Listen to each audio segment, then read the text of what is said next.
السلام عليكم ورحمة الله وبركاته. ازيكم يا كل حبايبي؟ عاملين ايه؟ كل سنة وانتم طيبين. عملنا بقى النهاردة الرقاق اهو. شوفوا الرقاق جميل ازاي. رحت اشتريه قال لي ب45 جنيه. قلت لا ليه بقى اقوم اعمله. رحت رايحة جايبة نص كيلو دقيق. جبت كيلو عملت نصه والنص التاني عجنت بيه. يعني نص عجنته فردت بيه ونص عجنته اهو. دي كل الكمية اللي طلعت من نص كيلو والله يا جماعة اهو. تعالوا نشوفوا بقى عملناه ازاي. هنا بقى هنعجن مع بعض عجينة الرقاق الناشف اهو. جبت كيلو دقيق ونخلته وحطيت عليه معلقة ملح اهي ماشي. وهنا حطيت عليها معلقة ملح قلبتها في بعضها بالشكل ده كده. وبعد كده عجنتها بمية بس سهل جدا وما عملتش اي حاجة تاني. عجنتها بمية ما زودتلوش اي حاجة تاني. ادي قدامكم اهي كل حاجة. تشتريش رحت اشتريه من بره قال لي الكيلو ب40 جنيه و45 جنيه. فانا قلت لا اعمله انا في البيت اهو. اهو كوباية مية اهي.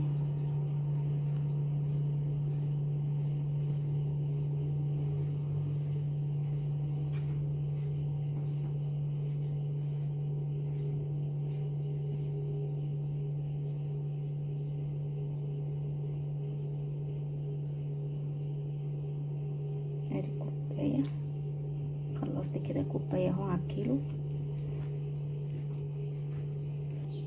اهو. يا جماعة لازم اتأكد ان هي مسحت ايدي بالشكل ده اهو. ادعك اهو.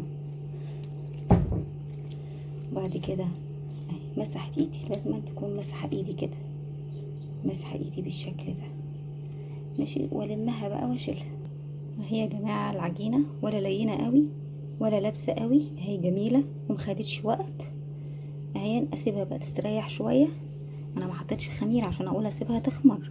سيبها تستريح شوية واغطيها واسيبها تستريح شوية ونرجع نشوف هنعمل فيها ايه.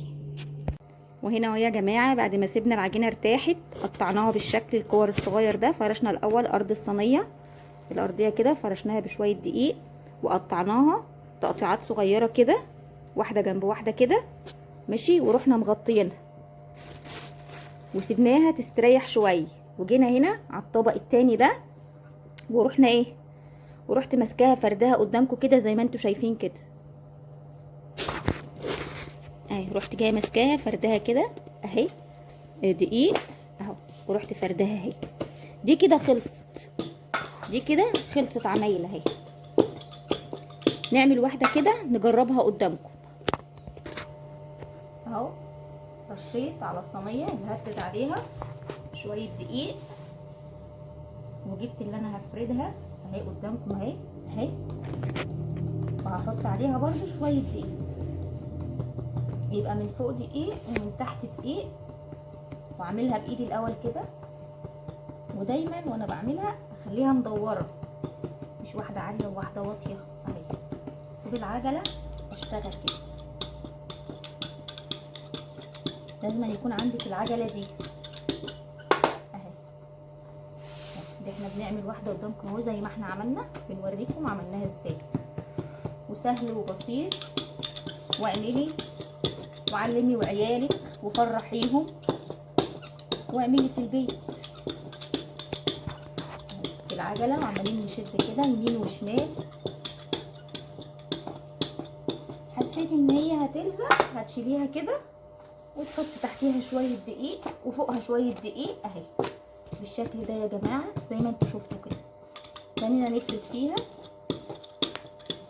ونبقى حريصين واحنا بنفرد ان ما تكونش ناحيه عاليه وناحيه واطيه، تكون كلها قد بعضها. نقعد نعمل كده اهو يا جماعه. فردناها مع بعضنا اهو لحد ما بقت رقيقه خالص اهي. ما لزقتش مني لان حاطه من فوق دقيق ومن تحت دقيق اهو. حاجه جميله خالص اهي وبالهنا والشفا ولا صعبه ولا حاجه اهو يا جماعه. ما تنسوش تحطوا لنا اللايك يا جماعه وتشتركوا في القناه وتدعمونا كده يلا نعمل غيرها بغيرها لحد ما نخلص الايه الكميه. اهو يا جماعه عملناه، رائع اهو، جميل ما شاء الله، والله جميل بالهنا والشفا اهو. ما كلفناش حاجه اهو، وما خدش هوا، على طول على طول فردناه بالعجله وعلى طول حطيناه في الفرن، وعلى طول يا دوبك تحطيه وتطلعيه، تحطيه وتطلعيه، ما بيستحملش اهي. وادي يا جماعه هو الرقاق بتاعنا الجميل، وكل سنه وانتم طيبين. ما تنسوش بقى تحطوا اللايك وتشتركونا في القناه وتدعمونا كده. باي باي.